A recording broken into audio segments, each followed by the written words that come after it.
I ran into a young man this summer. He was in his early 20s. And he was very excited to see me. He recalled me by name. He said, I grew up at B'nai Torah. You were my rabbi. He said, I remember almost every joke you began a sermon with in the years that I grew up. And I said to him, or I asked him, do you remember any of the sermons? And he said, no, just the jokes. So I decided that I wouldn't open up with a joke. In my very first office as a rabbi, I had the following quote from a poster on my wall. It said, if I have seen further than those who came before me, it is only because I stand on their shoulders. A very beautiful notion, and a reminder not of knowledge, but of humility. Because we are all shaped by the past, and we learn from those who taught us. Ironically, the quote on the poster was attributed to Rashi. But since those days, I have seen that quote attributed to Sir Isaac Newton and to Alexander Graham Bell. My guess is that they all said it in some way or another, because they all saw very far. And they could not have seen what they saw if it were not for the people who paved the way, the people who preceded them. So the vision of those people still impacts us. I think that sometimes the wisest thing I say, or that which sounds so insightful, are actually things that I have read or learned from my teachers, or my wife, or my kids. If I think of something really insightful, I'll always ask myself, where did I hear that before? Because we have a tradition that demands proper attribution. Well, good morning, or maybe I should say good afternoon, everybody. Shabbat Shalom, Shana Tova. I'm happy to be with you, really happy to be with you. And I think that we should all be happy to be here in full force after the last few years. One of the things that a moment such as this provides is an opportunity for us to assess or reassess our lives. And with all of the tsaros in this world, we're here. We're alive. And the older we get, the more we will not take that for granted. If you're wondering what I will speak about this morning, I'll ask you to join the club. It's my club. Because I've been wondering what to speak about this morning for months. In fact, it's somewhat of this rabbi's obsession.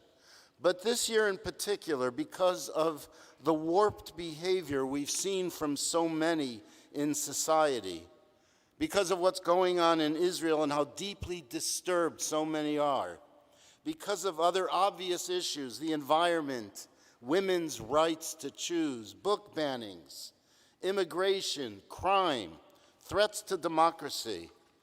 There's a lot disturbing you and me. If there are any of you who are on the edge of your seats worried that I might say something that offends political sensibilities, well, you can relax, because I'm not going to do that. And you know why? Because I think it's so important that we are in this moment together.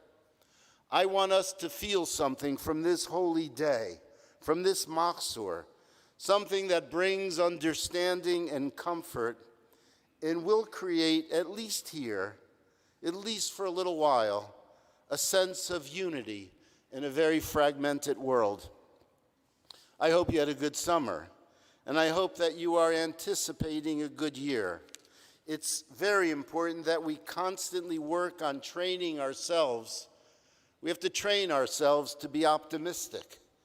Viktor Frankl, the psychoanalyst and philosopher and Auschwitz survivor, taught us that we don't control much of what happens around us or to us, but we can control how we respond to the world. Together we can contribute to that, even as we know the world is quite troubled. This past summer, Toby and I were in the Berkshires, and one evening after a concert, we looked up into the sky, and the sky was so incredibly clear. You know those nights. There's not much radiant light in the area from any urban area, and so the stars and the planets, they were all so vivid. And I thought about a midrash. It's a midrash about Abraham and how Abraham came to this notion of one God. According to this rabbinic legend, it describes Abraham looking into the skies and seeing the wonder of it all, or feeling the wonder of it all. He felt the peace of the planets and stars in the heavens, and he sensed this extraordinary unity in our universe, the oneness of the universe, and the peaceful coexistence of the stars evoked this notion of Oseh Shalom Bimromav, he who creates peace in the high heavens. May he grant peace to us all. Well, the skies fascinate us. Every one of us is fascinated by the skies, and the desire to reach beyond ourselves is a very human desire since we developed consciousness or awareness. You know, we wanted to fly. We love high places and open spaces where the skies can be seen clearly. And we not only use telescopes to view outer space, but we send telescopes into space. And currently, we're seeing pictures that are relayed to this Earth from the James Webb Space Telescope. That telescope is orbiting 1 million miles from where we sit. Over the past 2 years or so, my fascination has been drawn to the telescope and its pictures. It was launched at the end of 2021 as a joint project of NASA, the European Space Agency, and the Canadian Space Agency. It's a telescope with unmatched powers of observation. Well, about a month ago, the telescope sent back pictures from the most distant star ever detected. It's the Arendelle. It's about 28 billion miles away, many times brighter than our sun, and it gives off twice the light.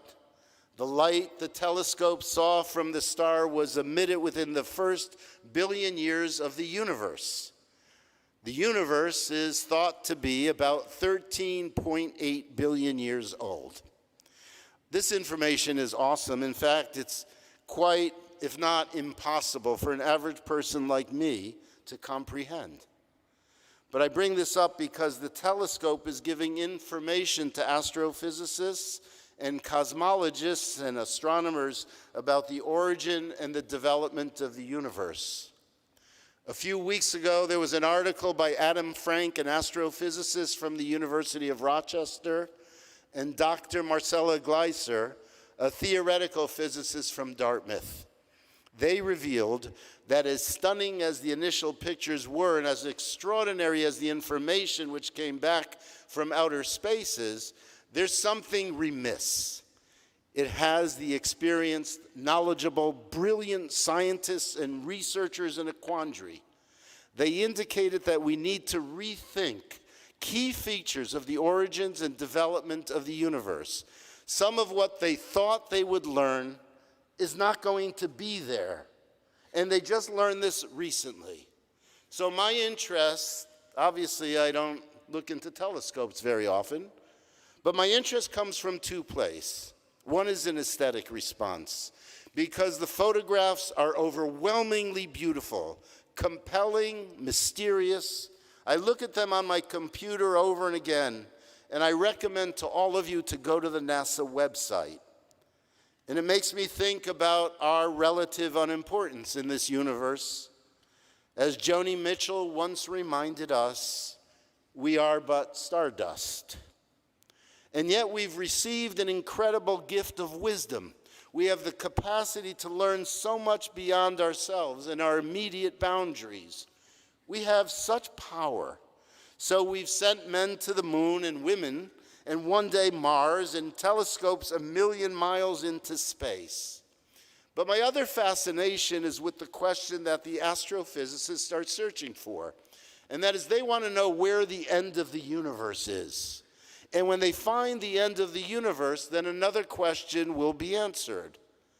The farther out in space we go in this expanding universe, the earlier in time we find ourselves. And so they may answer the question, or so they thought, where does this begin? Where does this all begin? In the earlier days of the mission, and before that, in the Hubble telescope, there was a sense that the pictures may be close to the end of the universe. What that means is that we can find the place where time began. And so there was an awesome sense that we may be able to learn more about creation than we ever did before. Imagine finding the scientific answer to where do we come from. But apparently that search for the end of the universe is showing astronomers that there's no end. And there are an infinite number of universes beyond this one. My son Avi told me recently that my granddaughter Aya, who's now 6, asked him the question, "Dad, where do I come from?" And he answered much more profoundly than I would have answered my kids when I was a young father. Because I think I probably would have said, "You come from your mom's belly." And he said, Avi said to Aya, "I don't know, Aya." But that's the question people have always wanted to know. Where do we come from?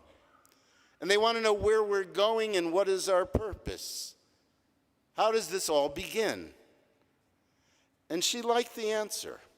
So from the cosmological research, we're learning that we may have to rethink the key features of the origin and development of the universe.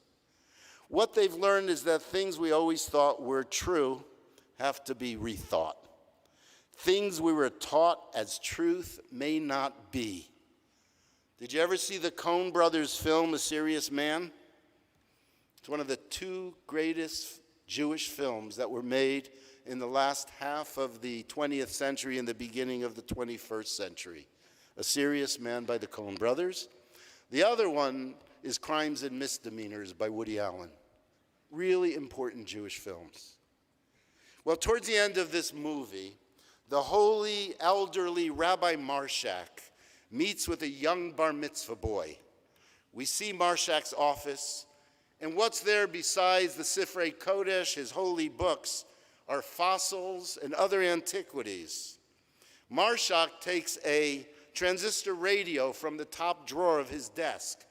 The radio had been confiscated from this bar mitzvah boy in a Hebrew school class because he was listening, it was a transistor with headphones. And Marshak was going to return it to the boy. But he had obviously been listening to some of the music, and in a heavy Yiddish accent, he says to this bar mitzvah boy, quoting Gracie Slick from the Jefferson Airplane, he said, "When the truth is found to be lies, and all the joy within you dies." And the song continues, "Don't you want somebody to love? Don't you need somebody to love?"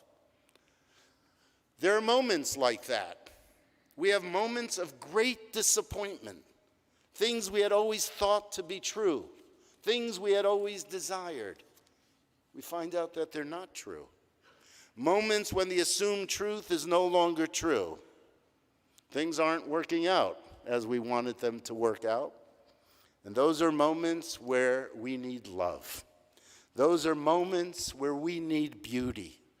Those are moments where we need music. Those are moments where we need art. The moment these astrophysicists are facing now is like the moment when Copernicus taught us that we're not the center of the universe. Our world is not the center of the universe. Our universe is not in the center of the universes. Or when Darwin taught us that about evolution, and that man didn't come into being wearing a sports jacket and a tie. Or when Einstein discovered the theory of relativity. For these ideas didn't just change science, but they changed the way human beings thought and the way they lived. And they became the openings to progress. But these incredible minds were met with great hostility.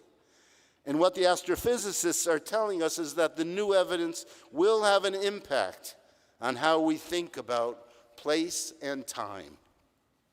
The authors said that these new findings are like parents and children appearing in a story, and then they see the grandparents who are younger than the grandchildren.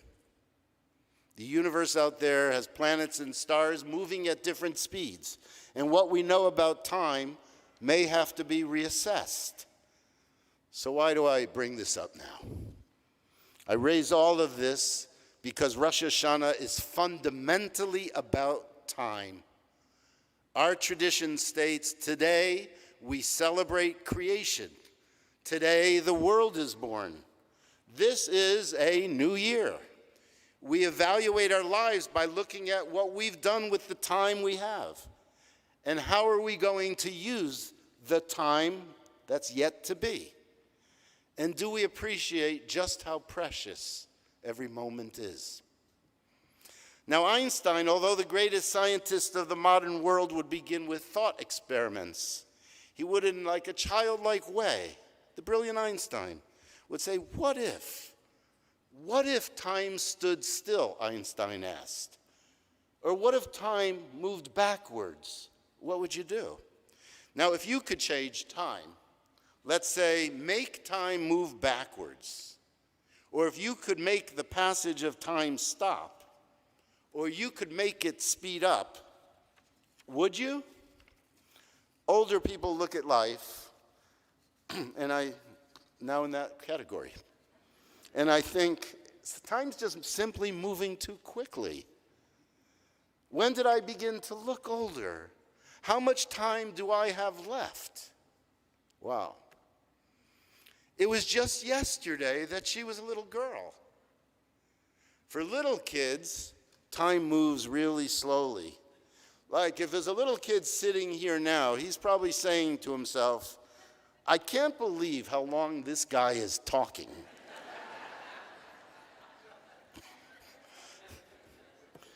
Why do jokes about the length of sermons always get a laugh?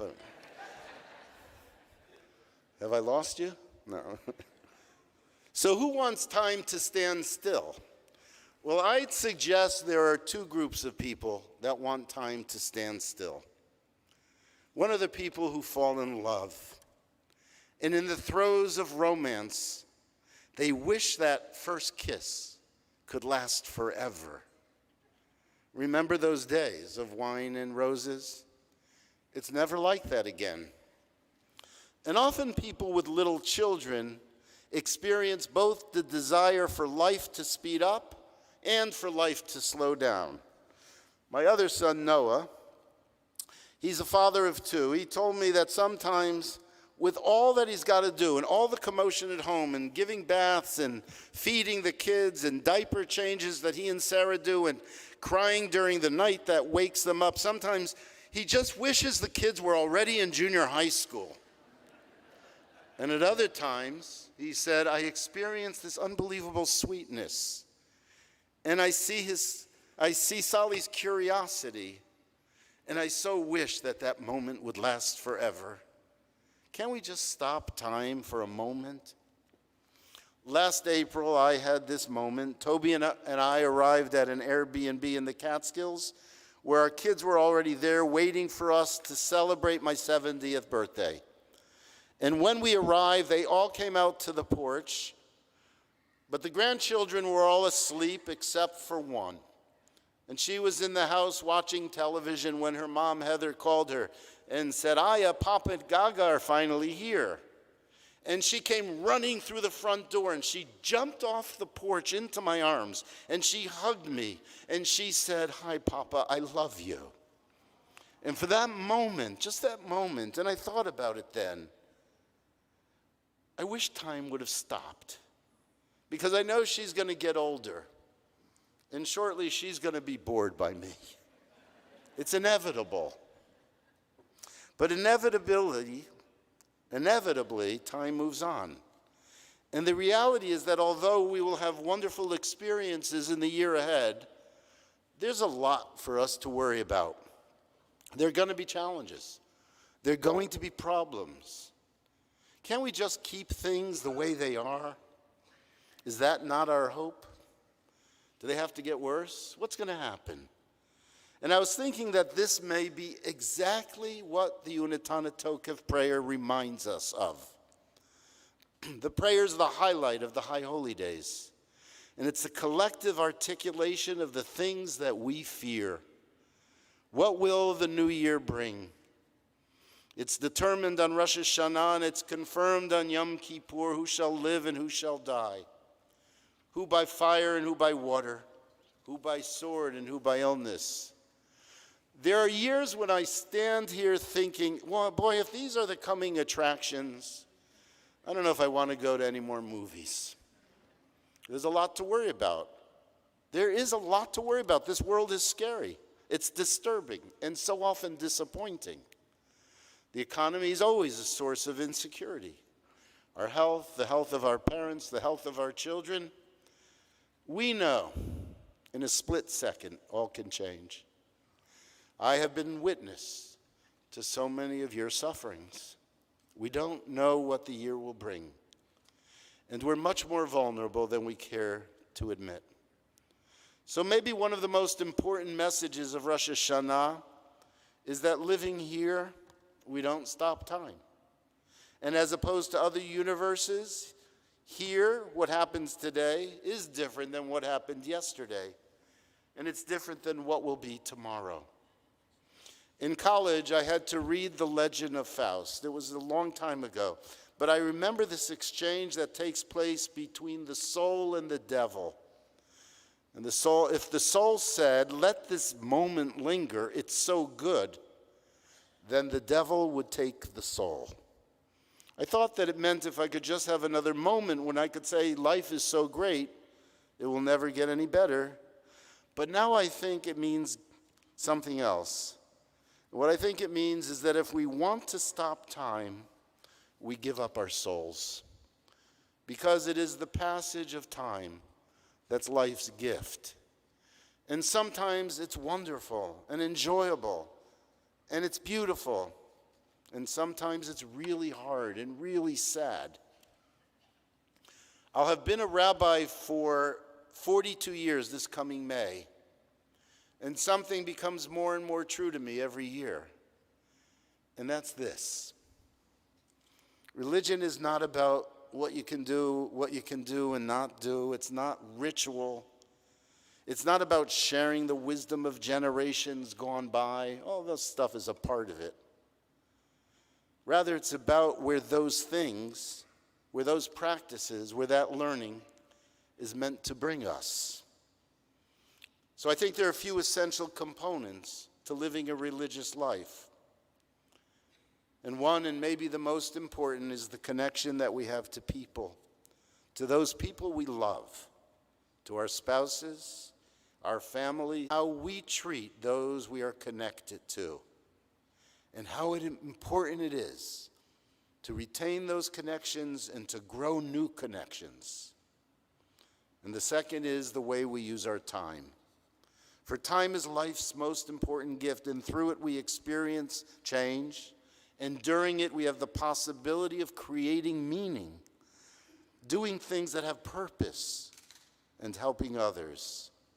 This day, Shabbat, Rosh Hashanah, it represents the ultimate in our consideration of time and what we will make of the time we have left. I remember so vividly when I once went back to the neighborhood where I grew up, and I had this romantic imagery of it. I'm sure many of you have gone back to those neighborhoods.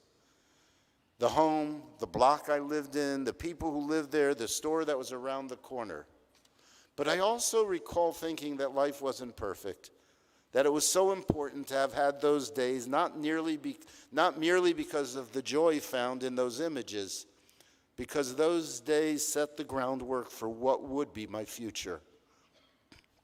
And how without those days, I wouldn't be standing here. There's a certain folly in thinking about the old days as being the good old days.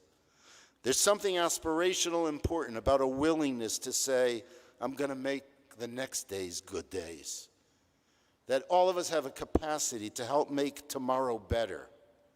We cannot allow today's challenges to make us despair. We cannot allow what's going on in the world to make us despair. Our tradition began with one man, Abraham. He left his parents, he left his homeland, he moved forward. He could never turn back. Our people began as slaves in Egypt, and by the grace of God, they were redeemed. And yet amongst them were people who wanted to go back to Egypt. They thought it was more secure there. But the world can only be lived in one direction. For us, living here, time only moves forward. Human beings have the capacity to survive the most horrific conditions. I've seen people suffer so terribly after the deaths of children. But yet I see people can move on after defeat. And from the worst things that we experience, we birth new life, new ideas. And we can give strength to others. And we can teach others from our experiences. And we can bring love to the people who suffer. So I've seen it, and I know you've seen it. And although the pain of loss never goes away, I know that pain can be transformed into wisdom, comfort, and love. Unatana Tokef evoke the sense that tomorrow can be frightening. But the prayer also gives us a response as to how we make the future more livable, more tolerable, more meaningful, more purposeful.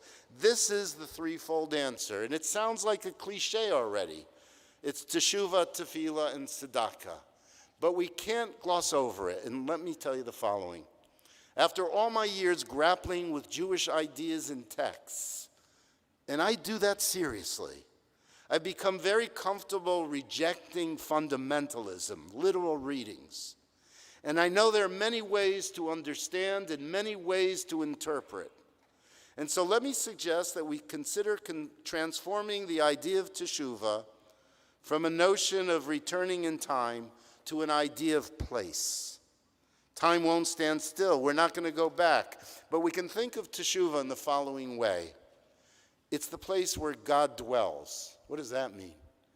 It's the place where goodness is, where hope is, where forgiveness is, where patience is, and where love is. And that place can exist inside of you. And that place can be inside of your home and inside of this place. And when we're in that place, so much of the pain and injustice and cruelty and frankly the stupidity of our world can be tolerated. Why? Because we allow ourselves to transcend the moment and to experience goodness and love. We get back on the path where justice is pursued. We create a different reality than that which afflicts so much of the world in our own souls. In the Psalm of the season, we read, Achat sha'alti me'et Adonai ota avakesh. After expressing the dangers of existence, the psalmist says, one thing I ask of the Lord. What's that? To dwell in the house of God. I know he's not asking that he wants to spend all his days in this room. I know that. But he wants to be in that place where God's goodness is felt, where patience is shown, where caring and love are shown. In tefillah, it's not shachrit, mincha, and mariv. It's a profound attempt to listen to your heart, to reflect on yourself in the world, to understand yourself, to know what you're feeling, and to become mindful. Mindful of what you're feeling and mindful of what you can do. And through that process, you deepen your relations with others. And tzedakah, this is the unique human capacity to give of yourself to others, to give your time, to give your hearts, to give your money, to take care of others. It's not easy. But what we know is life isn't easy. It never was, it isn't now, and it won't be. But we have choices to make as we move forward. We're living in a really unique universe amongst the infinite universes. That's what we're seeing. And here we're given this precious gift. We can squander it or we can make it beautiful. We can use it to heal or use it to make ourselves and others sick. There is a time for all things under the sun. And the passage of time forces us to experience the good and the bad, the sad and the joyful. Let me conclude. I conclude with a prayer. Our God and God of our ancestors, we thank you for the gift of time, for the capacity you have given us to make time meaningful, for the ability to walk in the ways that befits your name. We'll always learn new truths, but time will only move forward for us. We'll never get it back, and we know we can make it holy on certain days and certain times and with each other. Yehi ratzon milfanecha Adonai Eloheinu ve'Elohei avotenu shetchadesh aleinu shana tova mituka. May it be your will, O Lord our God, that you inspire us to renew this year for goodness and for sweetness. Shabbat shalom and shana tova.